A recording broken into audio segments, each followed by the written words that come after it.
வேற level extra நிறைய episode வந்திருக்குன்னே சொல்லலாம். மிஸ் பண்ணாமல் ஃபுல்லோடையும் கேளுங்க. இந்த வீடியோ பிடிச்சிருந்துச்சுன்னா லைக் பண்ணி நம்ம சேனல் கண்டினியூவாக ஆதரவு தாங்க.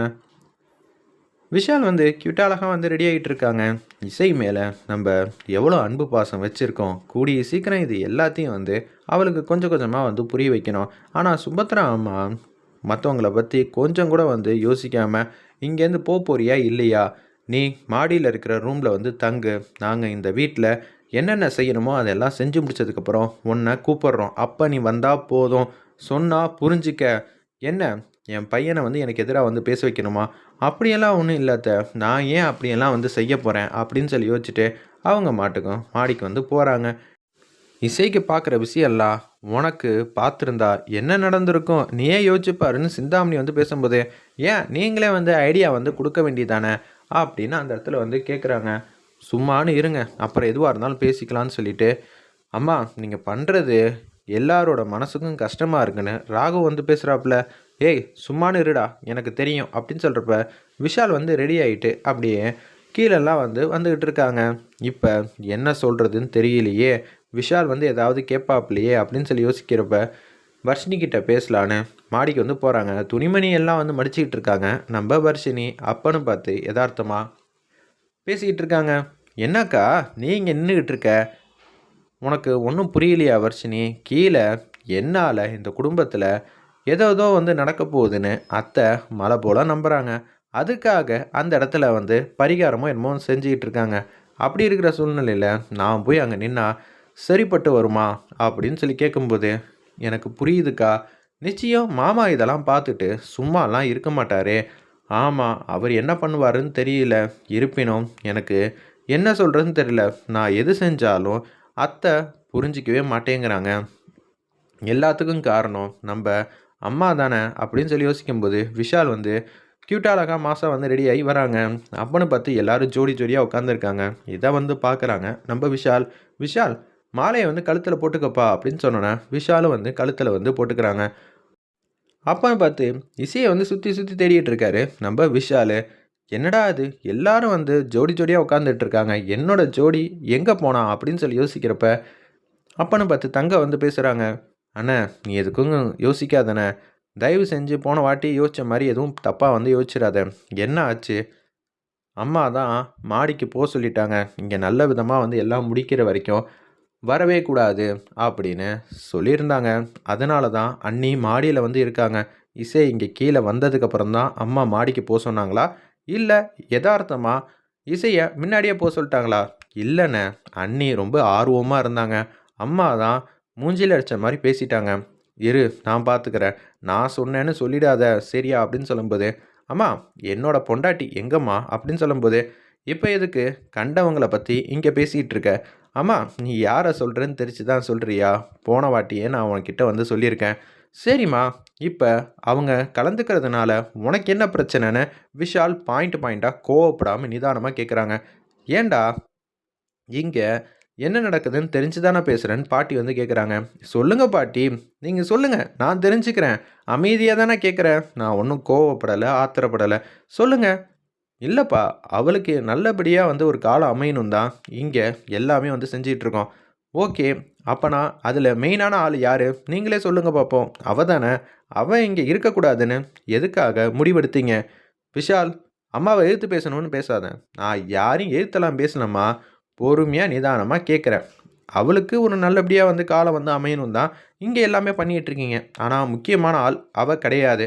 ஏய் அவள் இங்கே இருந்தால் எப்பட்றா அவளுக்கு நல்ல காலம் வந்து அமையும் அப்படின்னு அந்த இடத்துல பேசும்போது, சரி ஓகே, இதை முன்னாடியே நீங்கள் முடிவு பண்ணிட்டீங்களாமா அப்படின்னு சொல்லி விஷால் வந்து திருப்பியும் பொறுமையாக கேட்குறாங்க. ஆமாப்பா, முடிவு பண்ணிட்டேன், இன்னும் ஒரு சில பல மாதத்துக்கு அப்படி தான்ப்பா நான் நடந்துக்க போகிறேன். சரிம்மா, அதை சபையில் வச்சு தான் பேசணுமாம்மா, முன்னாடியே அவங்கள கூட்டிகிட்டு போயிட்டு, இசை இப்படியெல்லாம் இருக்குது, என் மனசுக்கு கொஞ்சம் கஷ்டமாக தான் இருக்குது, இருந்தாலும் நீ இங்கேயே இரு, மற்றவங்கள்ட்ட நான் சொல்லி சமாளிச்சுக்கலான்னு சொல்லியிருக்கலாமே பாட்டி, இப்படியும் பேசலாம்ல அப்படின்னு சொல்லும்போது, ஏம்மா அப்படியெல்லாம் வந்து பேசவே இல்லை, விஷால் வந்து நியாயமாக பேசுகிறத சுபத்ராவால் காது கொடுத்து கேட்கவே முடியல, கோவம் தான் படுறாங்க, நீ தேவையில்லாமல் வந்து பேசி சண்டை இழுக்கணுன்னே வந்து பேசிகிட்டு இருக்க. அம்மா நான் சண்டை இழுக்கிறேண்ணா. சரிம்மா, இவ்வளோ நேரம் அமைதியாக பேசிட்டேன், அதனால உனக்கு அப்படி சண்டை இழுக்கிற மாதிரி தெரியுது. இப்போ நான் இசையோட புருஷனாக பேசுகிறேன். ஏன் இதை கூட வந்து சொல்ல முடியாதா? அவளை துரத்தி விட மட்டும் குறிக்கோளாக வந்து எல்லாரும் செயல்படுறீங்களே, அப்போனா முன்னாடியே வந்து நீங்கள் சொல்லியிருந்தா என்ன குறைஞ்சி போயிடும் அப்படின்னு கேட்குறாங்க. என்ன பாட்டி இப்படியும் பேசலாம்ல அப்படின்னு சொல்லும்போது பாட்டி வந்து சத்தம் போடுறாங்க. விஷால், உன்னோட போகிற போக்கே வந்து சரியில்லை, இதை குடும்பமாக பார்க்கல. எப்படி பாட்டி உங்களுக்குனா மட்டும் எல்லாம் வந்து வளச்சிக்கிறீங்க, ஆனால் மற்றவங்களுக்குனா இதெல்லாம் எதுவும் காட்ட மாட்டேங்கிறீங்களே, இது எல்லாம் எதை அடிப்படையில் வந்து நடக்குது? அவள் என்ன சொன்னாலும் கேட்டுப்பா, நம்ம பேச்சை மீறி அவன் என்ன செஞ்சிருவான் தானே இப்படியெல்லாம் உங்களுக்கு யோசிக்க தோணுது. நியாயமா? இதெல்லாம் தர்மமா? என் பொண்டாட்டி இல்லாத இடத்துல நான் எதுக்கு இங்கே இருக்கணும்? எனக்கு இங்கெல்லாம் நடந்துக்கணும்னு அவசியமே இல்லை. நானும் போகிறேன். விஷால், இப்படியெல்லாம் வந்து ஏஞ்செல்லாம் போகக்கூடாது. என்னம்மா சொல்கிற? இங்கேருந்து ஏஞ்சி போகணுன்னு தானம்மா நீ சொன்ன? என்னில்ல பாதி தாம்மா என்னோட பொண்டாட்டி. அப்படி இருக்கிற சூழ்நிலையில் அவளுக்கு ஒரு இடத்துல, ஒரு சபையில் மரியாதை இல்லாத இடத்துல நான் வந்து இருக்க முடியாதுமா. நீ சொல்கிறத பார்த்தா அவளை விரும்பி கல்யாணம் பண்ண மாதிரி தானே இப்போ தோணுது. நீ எப்படியெல்லாம் வந்து கோவப்பட்டன்னு தெரிஞ்சு தானே பேசுகிற.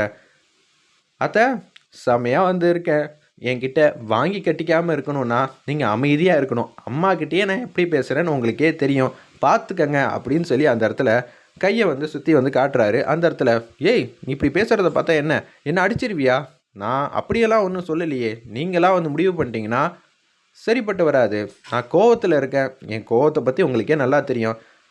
இப்போ அப்பாவுக்கு மரியாதை இல்லாத இடத்துல நீ இருப்பியாம்மா? சொல்லு பார்ப்போம். அப்பா, உன் பொண்டாட்டி உன்னை விட்டு கொடுத்துருவாளா? சொல்லு. இதுக்கான பதிலை சொல்லதுக்கு அப்புறமேட்டுக்கு நான் இங்கே இருக்கலாமா வேணாமான்னு சொல்கிறேன். எதுவும் சொல்ல முடியாமல் 2 பேர் மௌனமாக இருக்காங்க. என்னை என்றைக்குமே சுபத்ரா வந்து விட்டு கொடுக்க மாட்டா. சுபத்ராவுக்கும் சில பல விஷயத்தில் மரியாதை இல்லாத இடத்துல நானும் இருக்க மாட்டேன். அதுதான்ப்பா கரெக்டு. உன் பையன்ப்பா நான். அப்படி இருக்கும்போது நானும் இங்கே இருந்தால் என் பொண்டாட்டிக்கு அது சரிப்பட்டு வராது. இந்த ஃபங்க்ஷனை நல்லபடியாக செய்யுங்க, செய்யாதீங்க.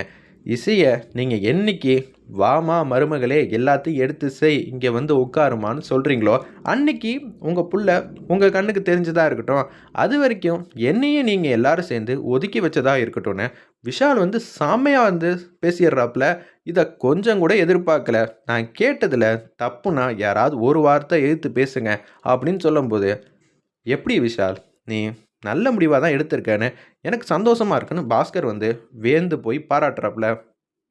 சரிப்பா, என்னை புரிஞ்சுக்கிட்டதுக்கு ரொம்ப சந்தோஷம். இப்படி தான்ப்பா இருக்கணும். நீ உறவுன்னு நினைக்கிறது, சொந்தம்னு நினைக்கிறது, நாங்கள் எல்லோரும் இருந்தாலும் உனக்கு ப்ரியாரிட்டி ஃபஸ்ட்டு கொடுக்கணுன்னா யார் தெரியுமாப்பா? அது இசைவாணிக்கு மட்டும்தான். ஏன்னா உங்களுக்கு அப்புறம்தான்ப்பா சுபத்ரா கிடையாது. சுபத்ராவுக்கு அப்புறம்தான் நீங்கள் எல்லாருமே.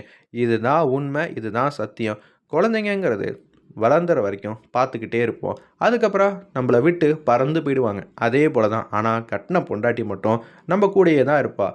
யாருக்காகவும் எந்த விதமான சொந்த பந்தத்துலேயும் நம்ம ஒய்ஃபை விட்டே கொடுக்கக்கூடாது.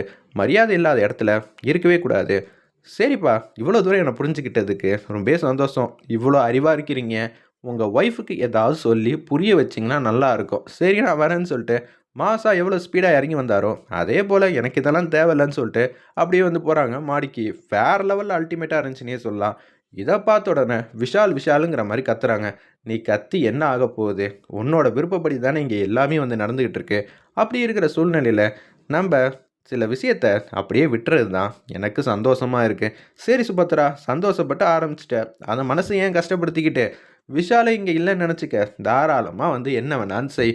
உன் இஷ்டத்துக்கு நான் வந்து சப்போர்ட் பண்ணுவேன். ஏன்னா நீ என்னோடய பொண்டாட்டியாச்சே. நான் தான் உன்னை விட்டு கொடுக்க மாட்டேனே என்றைக்குமே அப்படின்னு சொல்லிட்டு, என்னங்க நீங்களும் எனக்கு என்னன்னு பேசுகிற மாதிரி இருக்குது? அப்படியெல்லாம் ஒன்றும் இல்லை சுபத்ரா, சொன்னேன். மற்றபடி ஒன்றும் இல்லை. என்ன போலேயே என் பையன் இருக்கான். எனக்கு ரொம்ப ஆனந்தமாகவும் சந்தோஷமாகவும் இருக்குன்னு சூப்பராக வந்து பேசிக்கிட்டு இருக்காங்க. அந்த இடத்துல விஷால் மாட்டுக்கு ரூமுக்கு போயிட்டு சாமியாக வந்து கோவப்படுறாங்க. என்னடா நடக்குது கீழே அப்படின்னு அந்த இடத்துல கோவப்பட்டுட்டு இருக்காங்க. எப்போ தான் வந்து புரிஞ்சுக்க போகிறாங்களோ தெரியல. சரி பார்க்கலாமா, அது வரைக்கும் நான் காத்துக்கிட்டு இருக்கேன்னு யோசிக்கிறாங்க.